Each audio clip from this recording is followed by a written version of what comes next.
The chamber was silent, and the silence was not the kind that comes before someone speaks, but the kind that comes after something has been broken.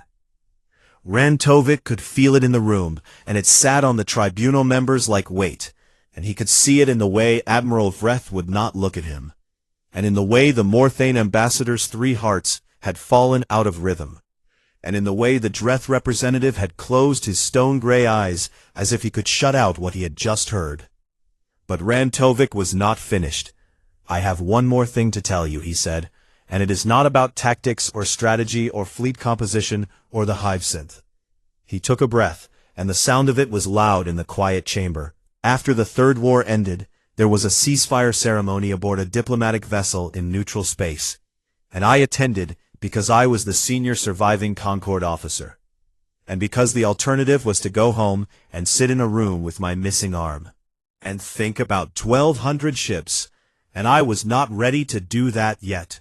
The ceremony was formal and cold, and the diplomats on both sides read prepared statements and exchanged documents, and nobody smiled, and nobody celebrated, because both sides had lost too much for celebration.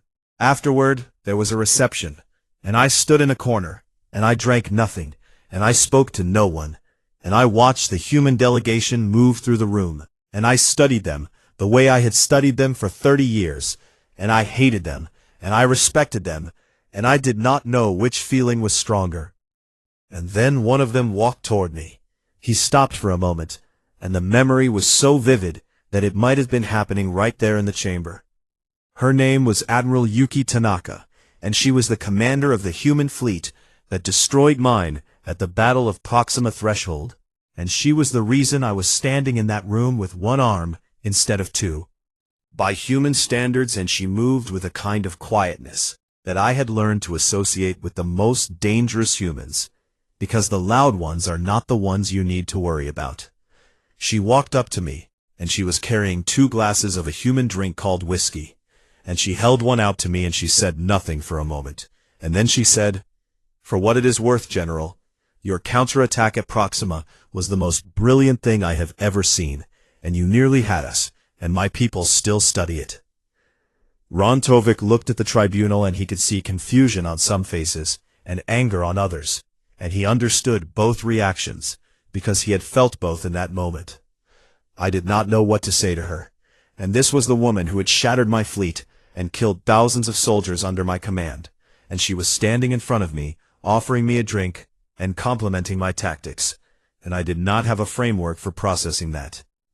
I took the glass, because I did not know what else to do, and I asked her why she would say that, and why she would study the tactics of a defeated enemy.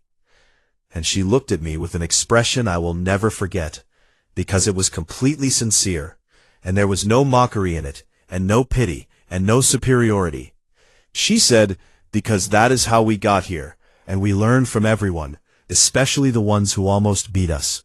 He let the words settle over the chamber like dust after an explosion. In that moment, I understood what humanity is, and I have spent 11 years alone on a dead colony world trying to find a way to explain it. And I do not know if I can, but I will try. He stepped forward, and his voice carried now not with volume, but with absolute conviction. Humans are not the strongest species in this galaxy, and they are not the smartest, and they are not the most technologically advanced, and they are not the most numerous, and by every objective measure that the Concord uses to evaluate a civilization, they are unremarkable. But they have one quality that no other species I have ever encountered possesses. They are unfinished. The word landed like a stone in water and rippled outward. Every species in this Concord reached what it considered its optimal form centuries or millennia ago. And once that form was reached, we stopped. And the Velhari perfected their strength, and the Selkari perfected their intellect, and the Dreth perfected their endurance, and we built civilizations around those perfected qualities, and we have maintained them ever since. Humans have no concept of a perfected form, and they do not believe such a thing exists. And when you talk to them about optimization, they nod and they agree. And then they go back to doing what they have always done, which is to argue and experiment and fail, and learn and change. They do not optimize, and they iterate. Every war they fight changes them, and every defeat teaches them something, and every victory teaches them something different. And every generation of humans is not quite the same as the one before, and they do not see this as instability or weakness, and they see it as their natural state. The humans who fought us in the first war would not recognize the humans who fought us in the third war, and the humans who fight us in the next war will be different again, and the ones after that will be different still, and this process does not stop, and it has never stopped, and I do not believe it will ever stop. A species that is always changing will eventually surpass any species that has stopped, and we have stopped, and all 12 of us have stopped, and we stopped so long ago that most of us do not even remember what it felt like to be in motion. He looked at each member of the tribunal one final time. You asked me why humans always win, and the truth is that they do not always win, and they lose battles, and they lose campaigns, and they lose entire generations to catastrophe and suffering. But they never lose the same way twice. And that relentless, infuriating refusal to stay broken is something that no fleet and no weapon and no strategy in this Concord can answer. He straightened, and for a moment he looked like the general he had once been, tall and unbroken, despite the missing arm and the gray scales and the weight of everything he carried. The silence is over, and now you must decide what to do with the truth. He turned and walked out of the chamber, and no one stopped him, and no one spoke. 7 months passed. The tribunal's findings were classified at the highest level available, and distributed to exactly 12 individuals, one from each species. Then the files were sealed, and the chamber was locked, and the bioluminescent fungi continued to pulse on its walls in the dark, for no one. Nothing changed. The political will to fundamentally restructure 12 species' approach to warfare did not exist and could not exist, because the restructuring that Rantovic described would require each species to abandon the very qualities that defined them, and no civilization had ever done that voluntarily, and none of them would be the first. Rantovic returned to his colony world and sat in his small house on the edge of a dry plain and watched the sky turn colors that no one had bothered to name because no one else lived there. One evening, his communication terminal lit up with an encrypted message, and the encryption was military grade, and the sender was anonymous, and the message contained a single data packet. He opened it. It was an intelligence report, and it showed that humanity had begun establishing a network of deep space research stations beyond the outer rim, in regions that no species had claimed and no species had explored, and the stations were not military installations, and they carried no weapons. Their purpose, according to the analysts who had written the report, was unknown. But Rantovic knew. They were not preparing for war. They were not building defenses. They were not planning an invasion. They were expanding, again. They were doing what they had always done, and what they would always do, and what no force in the galaxy had ever been able to stop them from doing. They were becoming something new. Rantovic sat in his chair and held the datapad in his one remaining hand, and he read the report twice, and then he set it down, and he leaned back and he looked up at the ceiling of his small house on his empty world. And for the first time in 11 years, he laughed. It was not a bitter laugh, and it was not a defeated laugh. It was the laugh of a soldier who had finally made peace with the fact that he had lost to something extraordinary. Outside, the wind moved across the dry plain, and the unnamed colors shifted in the sky, and somewhere out beyond the outer rim, beyond the edge of everything the Concord had ever known, humanity was reaching for something that did not yet have a name, and whatever it was, they would find it. They always did. The first to speak after Rantovic's words was Fleet Primus Zelkon of the Selkari, and his voice came out in the clicking staccato rhythm of his species, and it carried the cold precision that the insectoid strategists were known for, across every world in the Concord. If humans are as formidable as you describe, then I have a question that your testimony has not yet addressed. Rantovic looked at him and waited. They have won or stalemated 3 wars against a coalition of 12 spacefaring civilizations, and they have done so with inferior technology and inferior numbers. And if your analysis is correct, they possess a fundamental military advantage that we cannot replicate. The Selkari's compound eyes caught the bioluminescent light and fractured it into 100 tiny reflections. So why have they not conquered us entirely, and why did they stop? Rantovic nodded slowly, because he had been waiting for this question, and because the answer was, the part that would break them. That, he said, is the part you will refuse to believe. He reached into his uniform and produced a small data crystal and placed it on the testimony pedestal, where it glowed faintly amber. And he said that the crystal contained intelligence gathered over 3 decades from intercepted human communications and cultural analysis and interviews with prisoners of war, and information obtained through covert observation of human military academies and political institutions. Before I show you what is on this crystal, I need to explain something about the way every species in this Concord fights. He turned to face the full chamber.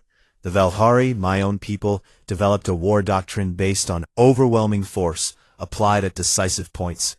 And every Valhari officer learns this doctrine from birth. And every Valhari fleet operates according to its principles. And it has served us for 6,000 years. Based on predictive modeling and probability calculation. And their fleets move like mathematics. And their strategies are elegant and precise. And their doctrine has served them for 4,000 years. The Dreth use attrition, and they are patient and relentless, and they grind their enemies down over time, and their doctrine has served them for 3,000 years. He looked around the chamber. Every species in this Concord has one doctrine and one approach to war.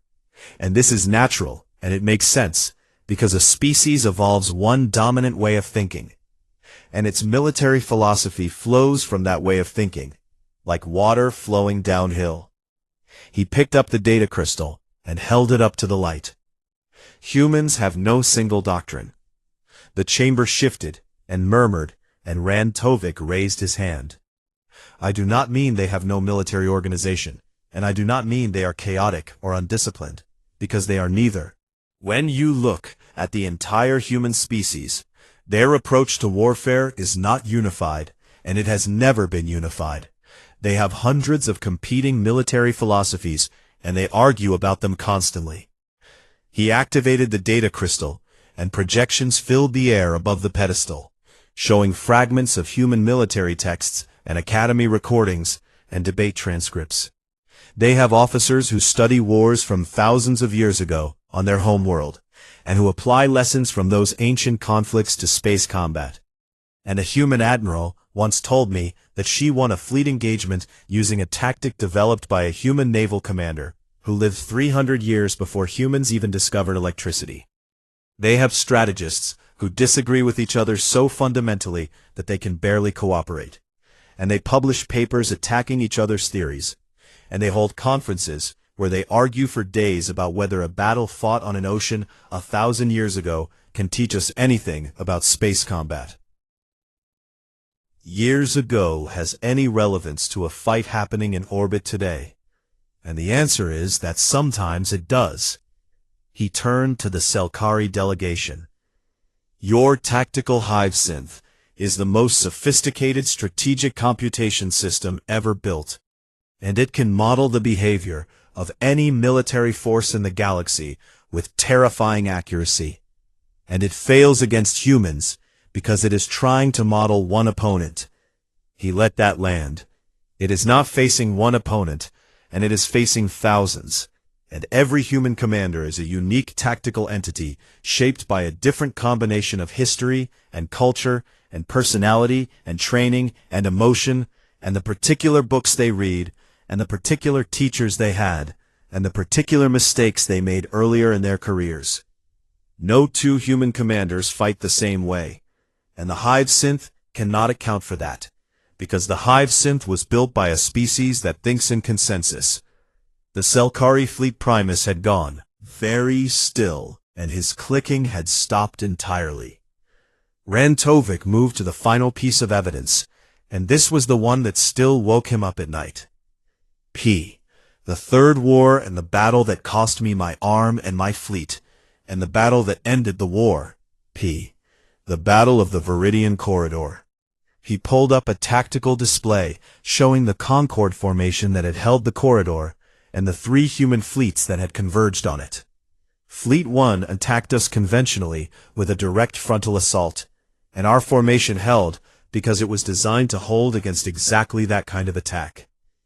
Fleet 2 came from the flank and used something the humans call crossing the T, which is a naval tactic from their homeworld's oceans that involves positioning your force perpendicular to the enemy line so that all your weapons can fire while only a fraction of the enemy's weapons can respond. And this tactic is over 500 years old, and it should not work in 3-dimensional space combat. But they found a way to make it work. Fleet 3 did something that no one had ever seen before. His voice grew quiet. They flew their ships through our formation at maximum speed in a single pass, and they fired in every direction as they went, and they accepted catastrophic casualties, and nearly 40% of Fleet 3 was destroyed in that pass. But the ones that survived came out the other side, and turned and hit us from behind, while Fleet 1 held our front, and Fleet 2 raked our flank. All 3 tactics were different, and all 3 were applied simultaneously, and our coordinated response assumed that all 3 fleets would behave in a similar fashion, because that is what the Hive synth predicted, and the Hive synth was wrong. We lost 1,200 ships in 9 hours.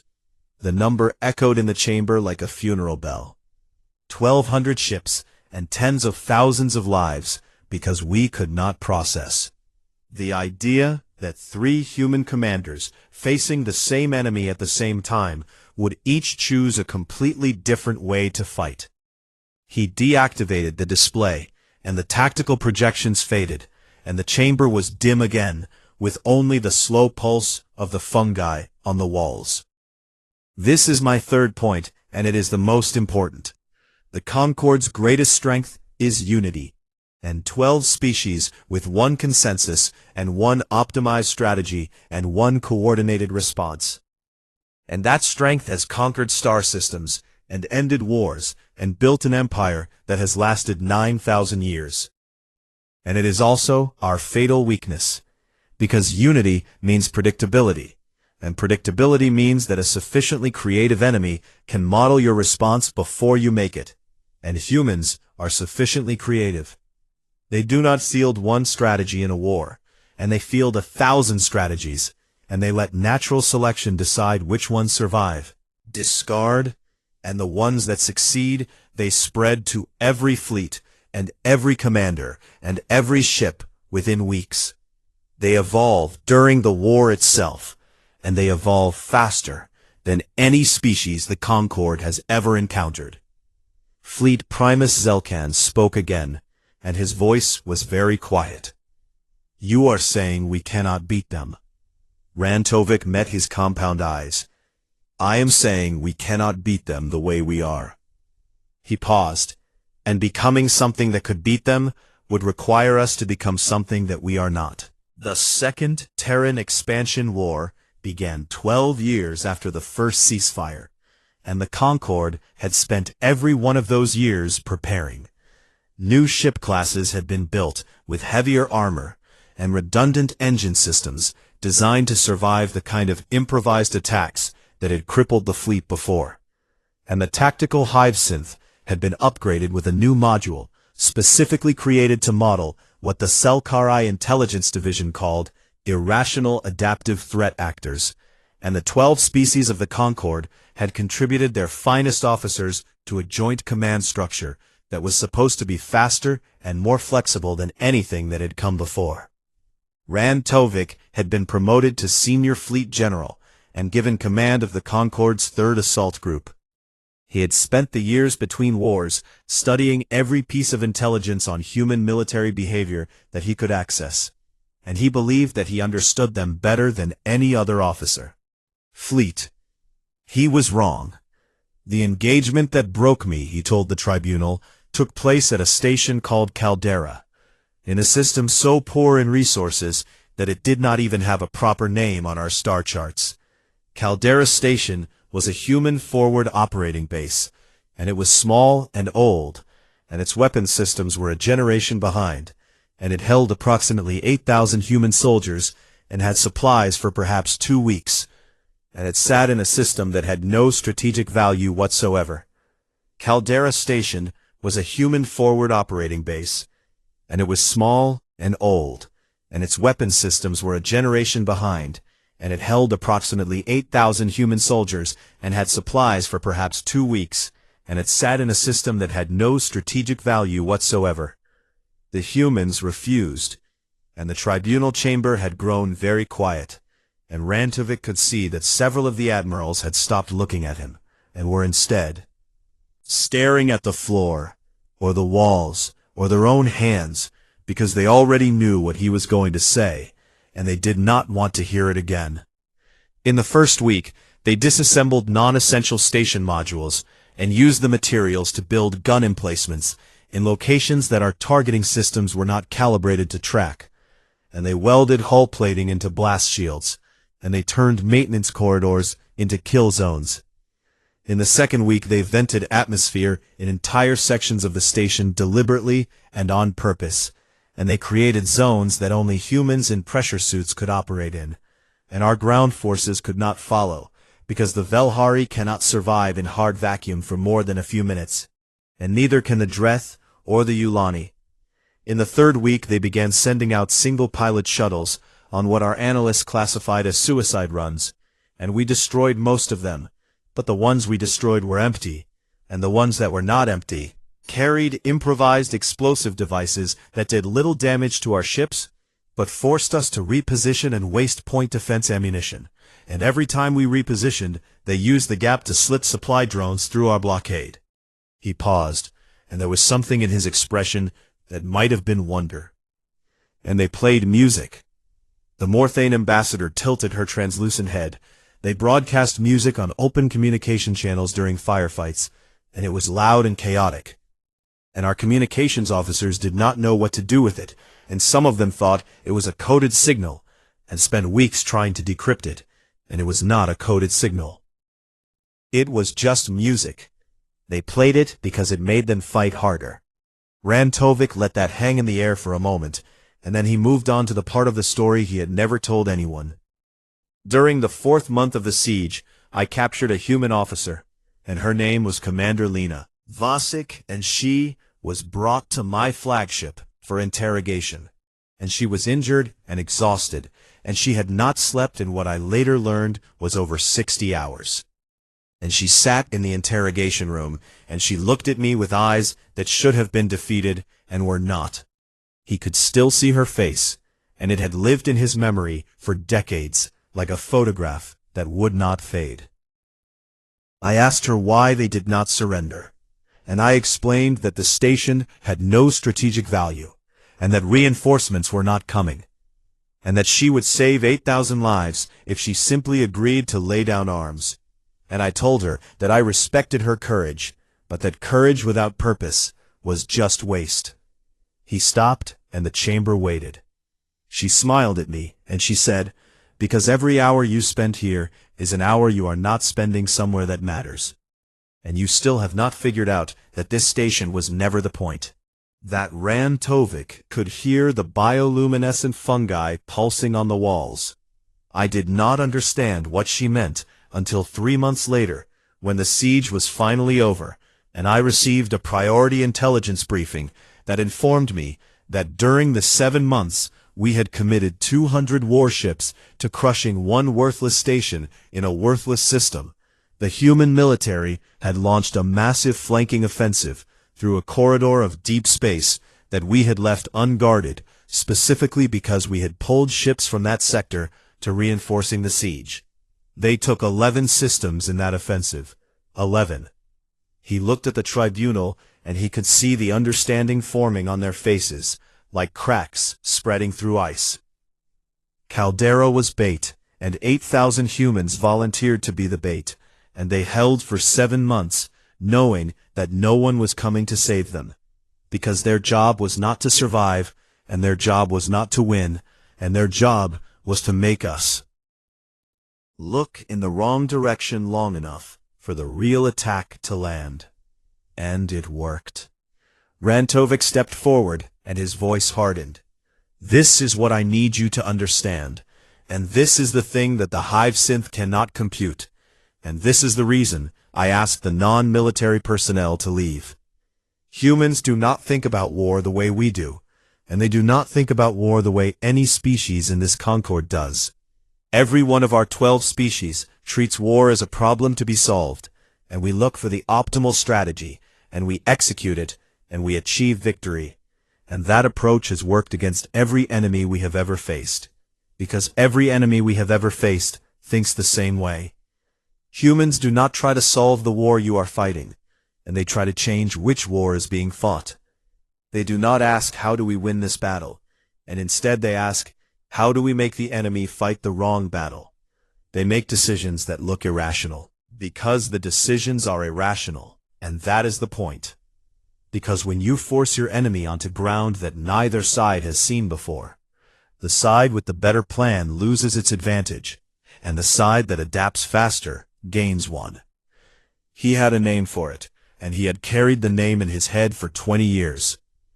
I call it the doctrine of broken logic, and it is the single most dangerous military philosophy I have ever encountered, because it cannot be countered by superior planning, and it cannot be predicted by superior intelligence, and it cannot be overwhelmed by superior numbers, because the moment you think you understand what a human commander is doing, that commander has already changed what they are doing.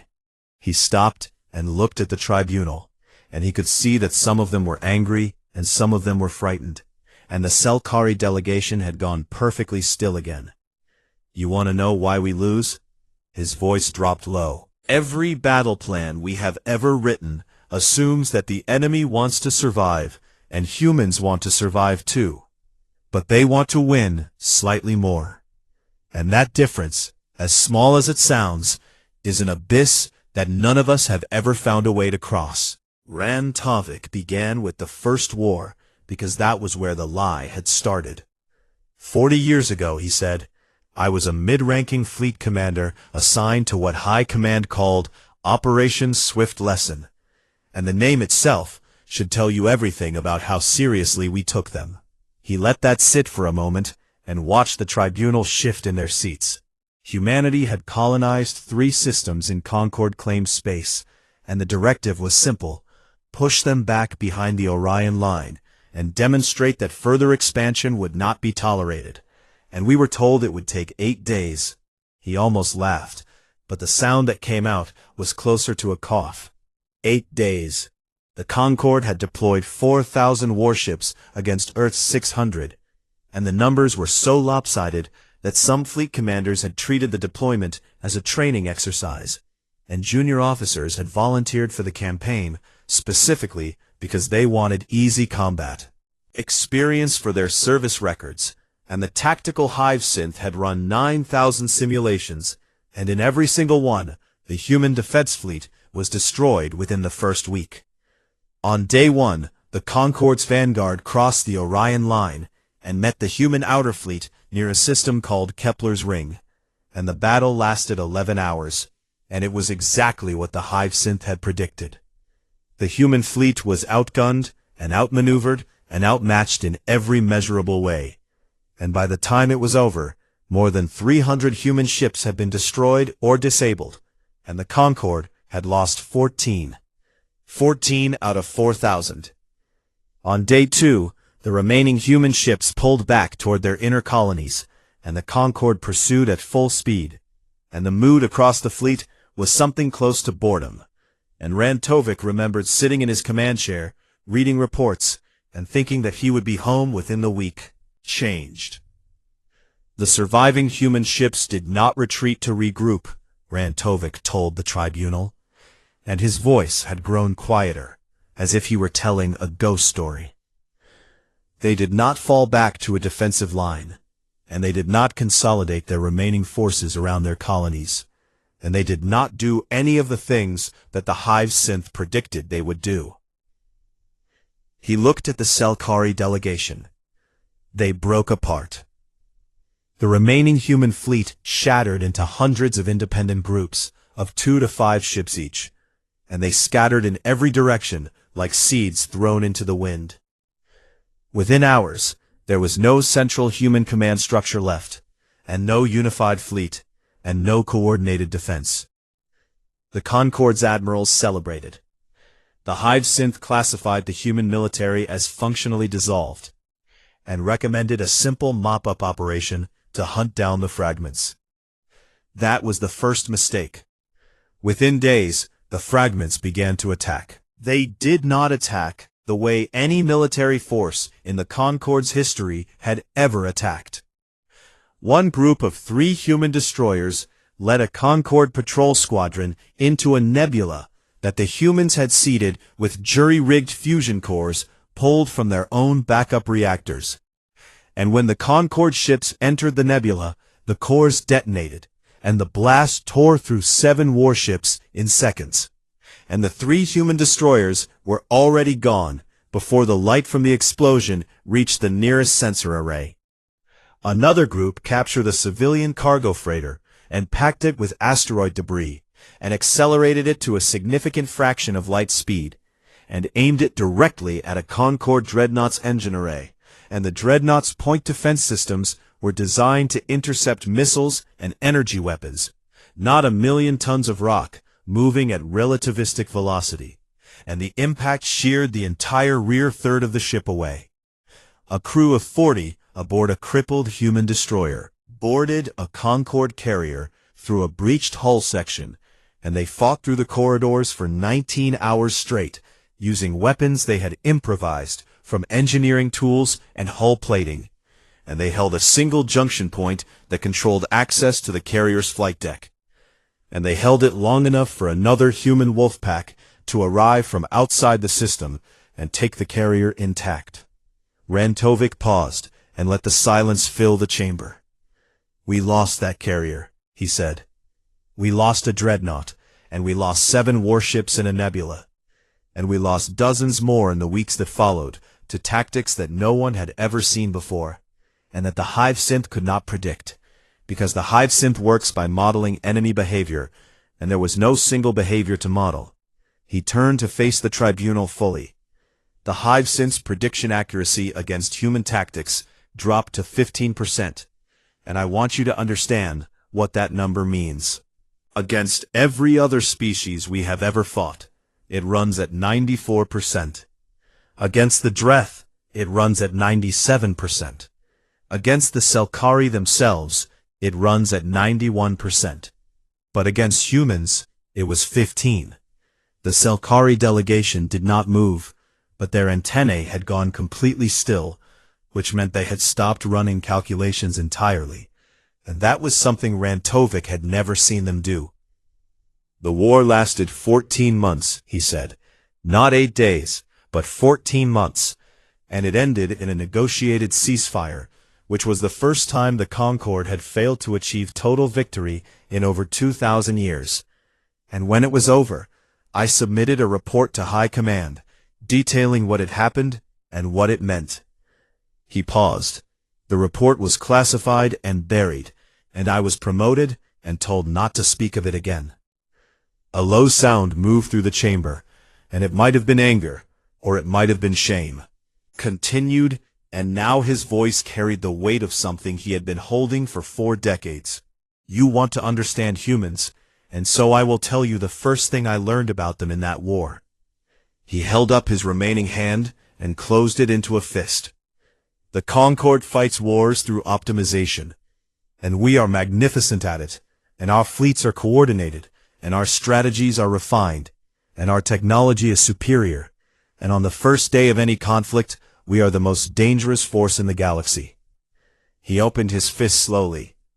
Humans fight wars through adaptation, and on the first day, they are weaker and slower and less organized and less equipped, and by every metric that matters, they are inferior. He let his hand drop to his side.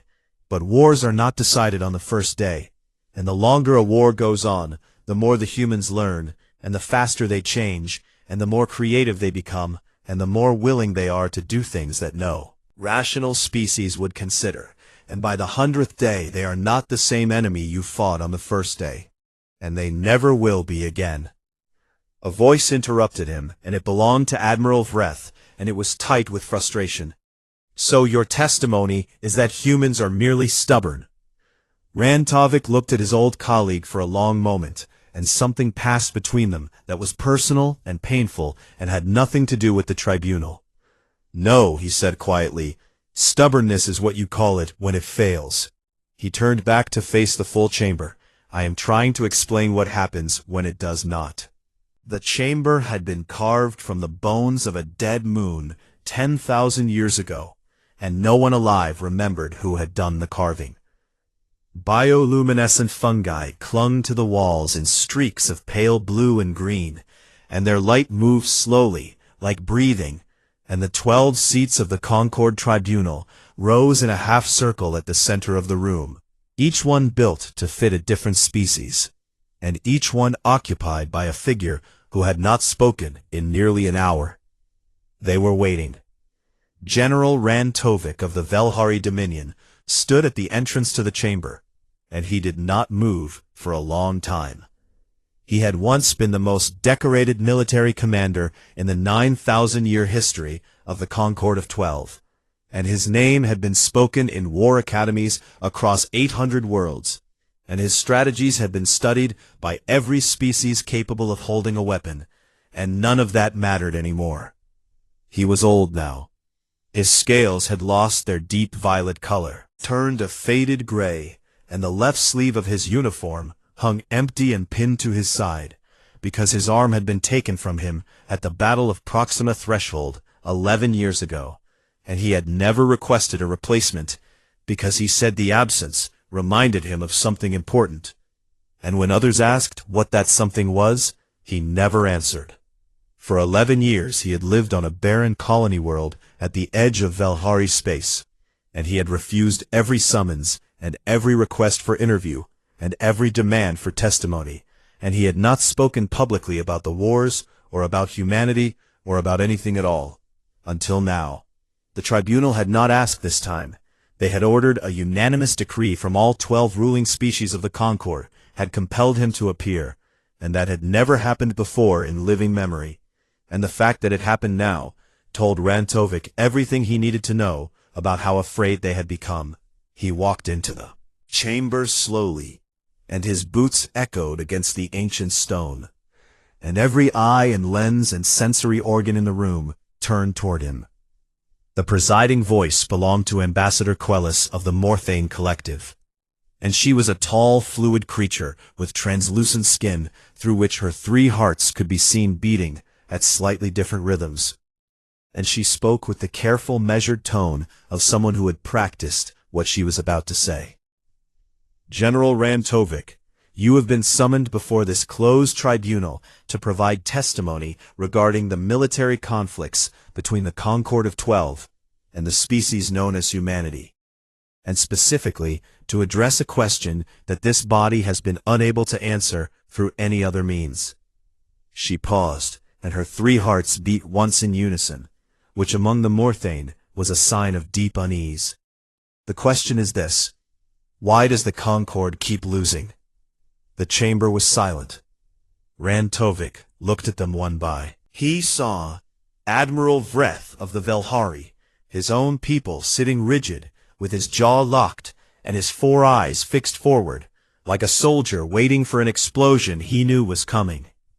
He saw the Selkari delegation, 3 insectoid figures whose compound eyes reflected the bioluminescent light in fractured patterns, and who were considered the finest strategic minds in the known galaxy, and who had designed a tactical hive synth that linked fleet commanders across light years in real-time consensus, and who had watched that system fail against humanity not once, but 3 times. He saw the Dreth representative, massive and stone-skinned and motionless, and the Yulani ambassador whose feathered crest lay flat against her skull, which meant she was either terrified or furious. And the others, each from a species that had ruled stars for centuries or millennia, and each sitting in this ancient room because a species that had barely left its homeworld 200 years ago had beaten them so badly that they could no longer pretend it was an accident. The Concord had 800 billion citizens across 12 species. Humanity had 40 billion. The Concord had faster-than-light drives that could cross a galaxy in weeks, and weapons that could crack a planet open like an egg, and warships the size of small moons, and an unbroken military tradition stretching back thousands of years. Humanity had been flying between stars for less than 2 centuries, and yet in 3 successive wars spanning 60 years, humanity had fought the Concord to a standstill or outright victory every single time. The first war was supposed to last 8 days, and it lasted 14 months, and ended in a ceasefire that the Concord had never needed before.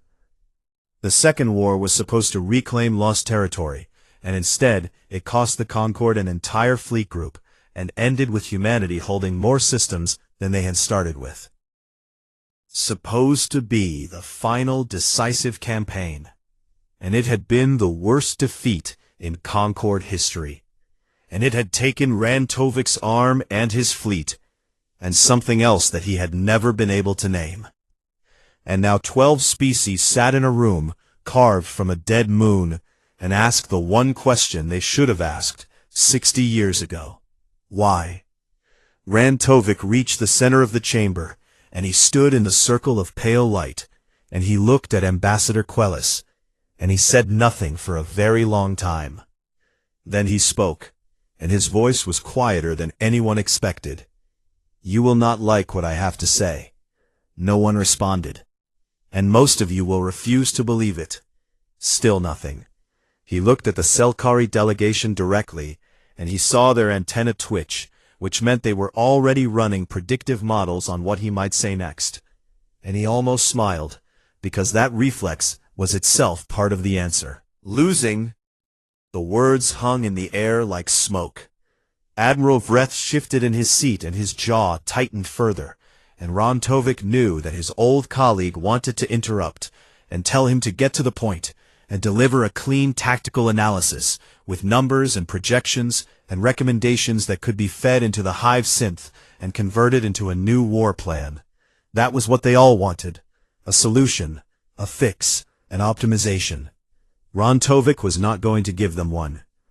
"Before I continue," he said, "I need this chamber sealed and all non-military personnel dismissed, and I need the recording systems turned off, and I need every person in this room to understand that what I am about to say is not a tactical briefing, and it is not a strategic proposal, and it is not a recommendation."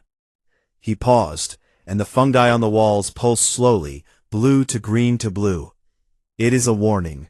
Ambassador Kellis looked at the other tribunal members. Something passed between them that was not words and was not signals, but was the kind of understanding that comes from shared fear. And one by one, they nodded, or gestured, or rippled their consent. The heavy doors of the chamber groaned shut. The recording lights went dark. And in the silence that followed, Rantovik closed his eyes for a moment. And when he opened them again, there was something in them that the tribunal had not expected to see. It was not anger, and it was not bitterness, and it was not the hollow look of a defeated soldier. It was respect. And that terrified them more than anything he could have said.